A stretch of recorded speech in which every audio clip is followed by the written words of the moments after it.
So the big firms and Donald Trump wants to open up your 401k for private deals that are usually reserved for billionaires. Sounds good, right? We all want a piece of the pie. But what if I told you your money could be locked up for 10 years and you could have sky high fees? Well, in this video, guys, I want to break down what you definitely need to understand if your 401k opens up to private investing. And I really need you to listen to this video because it could affect you in so many ways, especially if you're close to retirement. We have to protect our 401k money by all means necessary. So you certainly need to watch this. Now, first, guys, let me explain to you what private equity is. I'm gonna keep it really simple. That way you guys understand exactly what's in stake now with your 401k.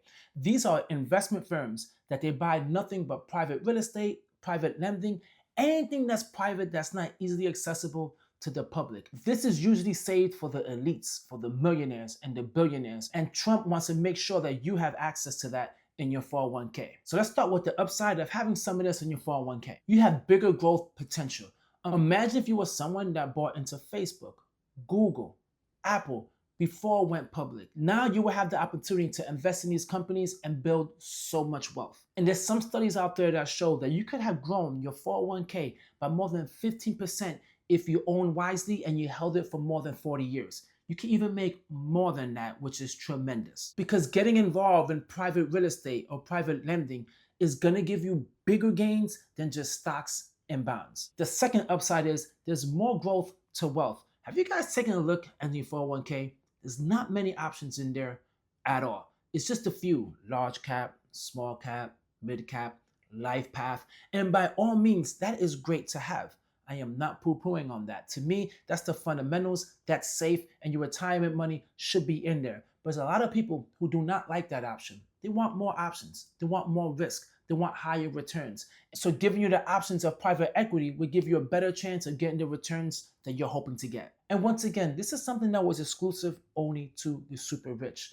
But people are seeing how much money they're making and they want a piece of the pie. Having that option is a good thing. And to be honest with you guys, I'm really all about having some choices. And if you have the choice to get riskier assets that could give you some great wealth, then go for it. The choice should be yours. And the third upside is protection of market swings.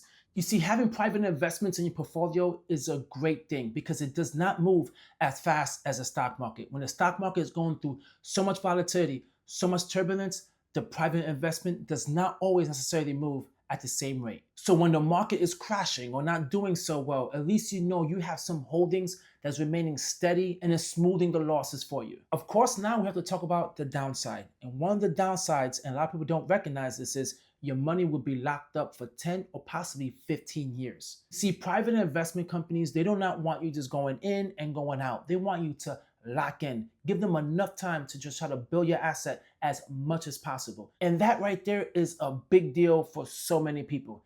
It's not a good thing, but a lot of people do like the option of getting a 401k loan or withdrawing early. That is not going to be an option with some of your private investments, which may be a good thing, but also could be a bad thing if you really need that money in case of emergency. And if you're someone right now in your late 50s or in your 60s, you do not want to have your money just locked in, especially if you're expecting to retire within 5 to 10 years. The second downside is it's hard to understand.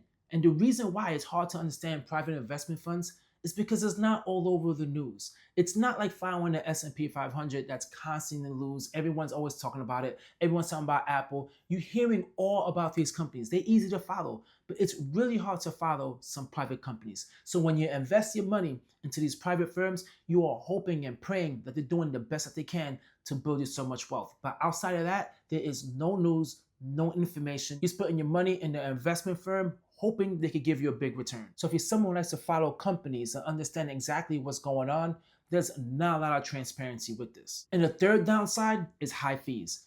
The fees on private investments is really high. And it does make sense, but it kind of does suck. Of course, they're bringing you a large return, but some places charge 2% management fee and they keep 20% of your profit. If you compare that to a 401k, the average management fee is 0.5% or less.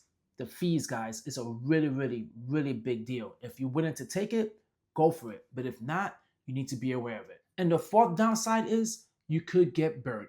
There's not a lot of rules or regulations here, guys, when it comes to private investment. It's not. It is the wild, wild west. So hopefully you're entrusting in whatever you're investing in, especially these corporations that offer these benefits, these 401k plans, a reputable company.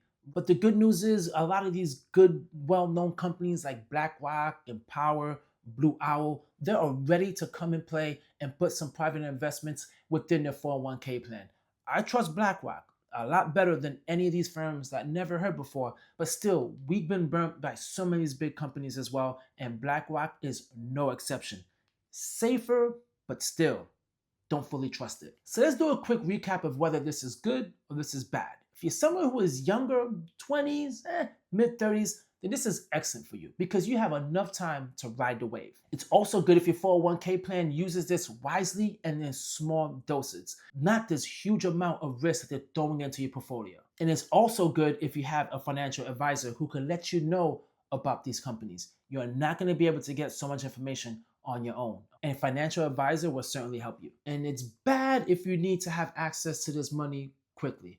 As I mentioned, your money is locked up. You will not get it as easy as possible. Also, it's bad if you just do not fully understand the fees and know how much of an impact this is going to have on your portfolio. You will be in a huge shock once you see your money in your portfolio either go down or go up. But what we fear the most is the fact that it goes down and all these fees are taken away from all that hard-earned money and that hard-earned gains that you already made. And it's bad if you go in blind thinking, well, this is what the multimillionaires and the billionaires do, then I have to do the same. That's not the way you should invest. So guys, as you see, there's a great opportunity to get so much growth, but there's a lot of risk in play. Drop a comment down below. Let me know, would you be investing in some of these private firms? Do you think it's a good thing or a bad thing to have it in your 401k? Drop a comment down below, guys. I would love to hear it. In the same time, hit the like, leave a comment, and subscribe. Catch you guys on my next video. Peace.